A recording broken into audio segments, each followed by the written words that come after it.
I was wondering if you could share with us, some of the things that you saw and how that might correlate to some of the things that are on your mind lately. Yeah, yeah. Well, yes, wouldn't be the first time I had dark ceremonies. They do come up from time to time, and of course, given the situation, the whole geopolitical situation, the political situation in the states. There's a lot to worry about, and I probably have an unhealthy obsession with current events. I spend a lot of time reading articles and watching the news and getting further anxious and depressed and afraid, and so that sort of thing comes back on you in your session. It does on me, and my session just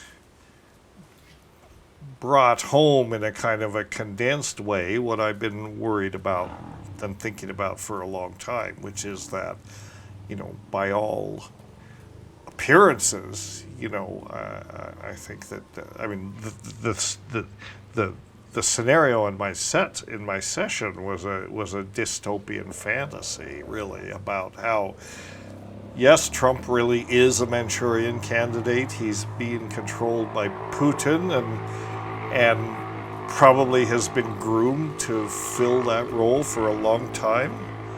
And now Putin's playing the long game, and he's got Trump in place to pretty much do whatever he wants. And I don't know what he has on him, but everybody's asking, what does he have on Trump? I suspect it's not the sex tapes or whatever. I suspect it's older and more serious financial entanglements that Trump has had with the Russians. But they've got him by the short and curlies one way or the other. And he pretty much... And the other thing that's dismaying is I think the Russians have clearly demonstrated that they have a very fine, granular control of our elections. I mean, they're not only trying to interfere in the elections, they are interfering in the elections. I mean, they're doing it. The last election would have gone very differently if they were not able to control the balance of the vote in certain critical districts, the electoral votes, because the popular vote was, Hillary made 2 million more votes than Trump did. But it didn't matter because it was these critical districts in Michigan, Wisconsin, and Pennsylvania, only about 70,000 votes that put Trump over the top. So whether that was manipulated or not, I don't know, but I suspect it was. And I suspect that coming up on this election, a lot of people are mad at Trump. The Democrats are saying we got to have a blue wave. We have to get everybody out to vote and get the House, at least get the House, maybe the Senate, but really turn out the vote for the Democrats.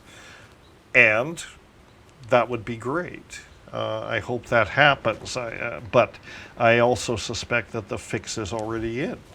And, the Russians have this, with the collusion with or without the collusion of Trump, although I suspect that, he really has been colluding for a long time. But I think that, they have this control over the election. So I think after November, everybody's going to be amazed and surprised. They're going to say, oh, I thought it was going to be the blue wave. Now it's the red wave. Remarkable surge in the Republican vote, that will allow them to keep the House, keep the Senate, and there'll be no checks and balances on them, right?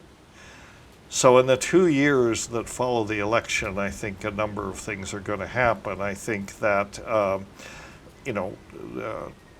Trump and Putin will continue to, they're not even pretending anymore that they're not collaborating. It's so obvious. I mean, it's right in everybody's face. So I think that will continue, and I think that all of these disruptive things that Trump that is doing just by virtue of being this chaotic vortex. So he's wrecking the environment. This is deliberate. He's fomenting division and fear in our society, the racism, the misogyny, the hatred against immigrants and just about everybody else. This is deliberate. He's destabilizing the Western alliances. He's cozying up to Putin, and he's telling the NATO alliance, screw you. I mean, he's not standing by the traditional Western alliances. He's going out of his way every opportunity he gets to seem to insult our friends and cozy up to our enemies. Well, what is that about? And so I think this is all deliberate, this idea being that if you destabilize enough systems and you keep everybody back on their heels, so that things are happening so fast that nobody even knows what's happening. I mean, there are always surprises. We know, there's one outrage, and there's several a week, and people don't even have the chance to react to these things because they're coming down so fast. This is also deliberate. This is very smart to keep people distracted, whatever the latest outrage is, and keep their attention off, maybe who's pulling the levers on all this in the background. So what does that mean for all of us and for our future? Well, I think that there is, I think that somewhere at some basic high level, I think that Trump and Putin, maybe other authoritarian regimes, it's interesting, all these one-on-one talks with Putin where nobody else is present, and numerous phone calls between Putin and Trump where nobody else is present. And our government doesn't announce that, but the Russians announced that this phone call took place. We have no idea what was said. I think that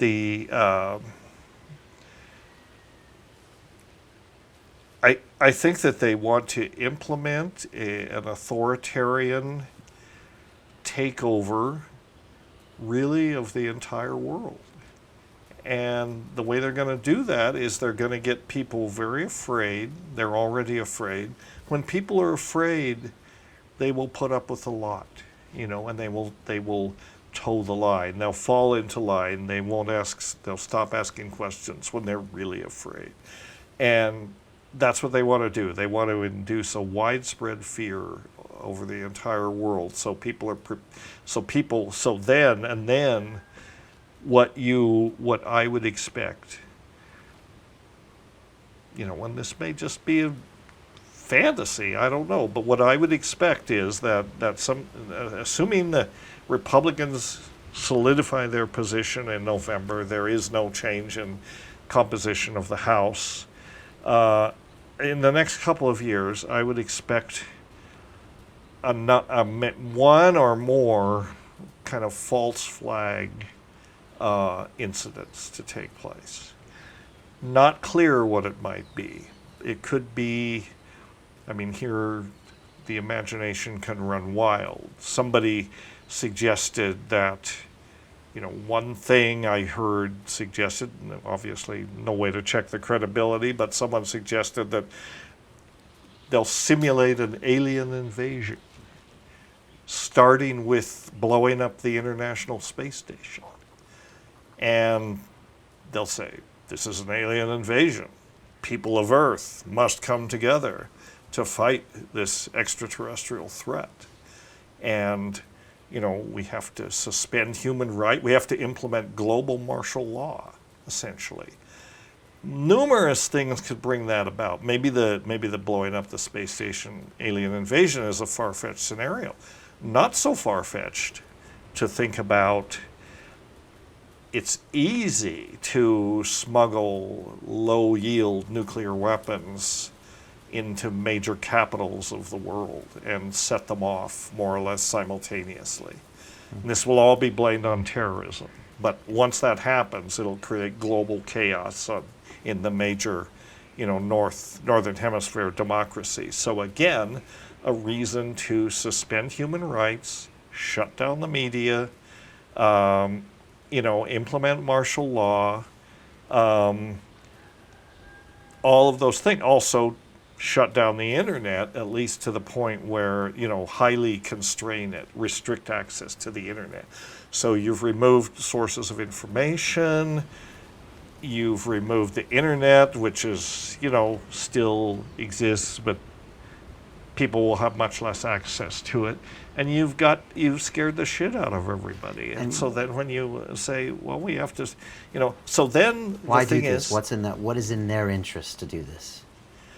Why? that's harder to say. Okay. But I think they're trying to create a situation where coming up to 2020, they'll have to say, I expect these incidences, whatever they might be. Another thing that might happen is to detonate low-yield nuclear weapons high in the atmosphere, create EMP bursts that will disable the electric grids. This is dark stuff, Dennis. Dark stuff. This Yeah. I told you, man. No it's wonder. coming up in my. Okay. Coming up in my scenario. All right. My ayahuasca session. So the future does not look good if it continues the same Well, if way. it continues like that. Right. So if all this stuff happens, everybody is going to be confused, scared.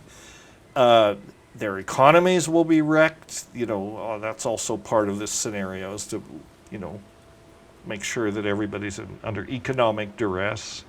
And then one or more of these false flag incidences will happen, and they'll say, well, you know what? In the interest of national security, we'll have to suspend the elections temporarily.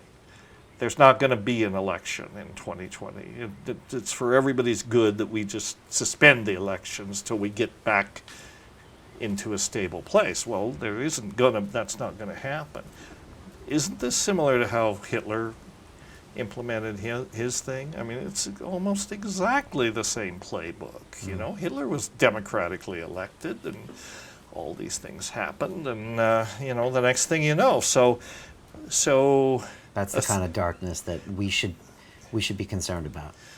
Oh, I think we should be concerned about it. Yeah, Yeah. because then what happens? So they suspend the elections, and they say they implement martial law, so they suspend human rights. Everybody's surveilled. And then You information can't say restriction. anything. You can't speak out about the government. Journalists are, marginalized, deliberately assassinated. The press is destroyed or silenced as much as possible. Why do they want to do this? I cannot think of the only reason I can think where something like that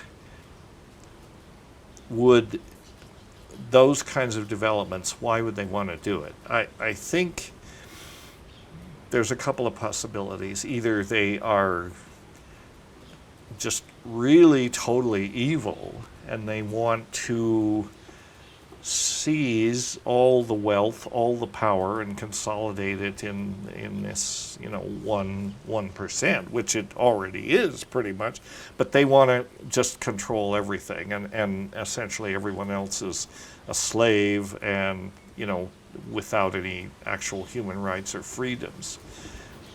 An even darker scenario, if one could come up with it, is that maybe the long-term plan is that they are saying, we have to depopulate the earth. The only way we can save the earth, 7 billion people are crawling around on the earth, despoiling it. One way to save the earth is for billions of those people to die. And that would do it. It's not a very cheerful solution. It's not even a necessary solution, but they think in terms of this, Mega death is, they're no strangers to this. So maybe that's it. That, they actually want to make conditions so bad that people would look at death as an escape almost, and they might even implement programs of voluntary euthanasia and this kind of thing. Wow, this is dark. It is dark. Yeah, but I'm glad you brought it up. Yeah. Because it's hard to imagine that similar things weren't happening in the 30s and 40s. So. And they did. They Yeah. did. And it was dark. And it happened largely because people let it happen. And people didn't want to believe that of our leaders. You know, even back then, they didn't want to believe that. And so they let it get worse and worse and worse.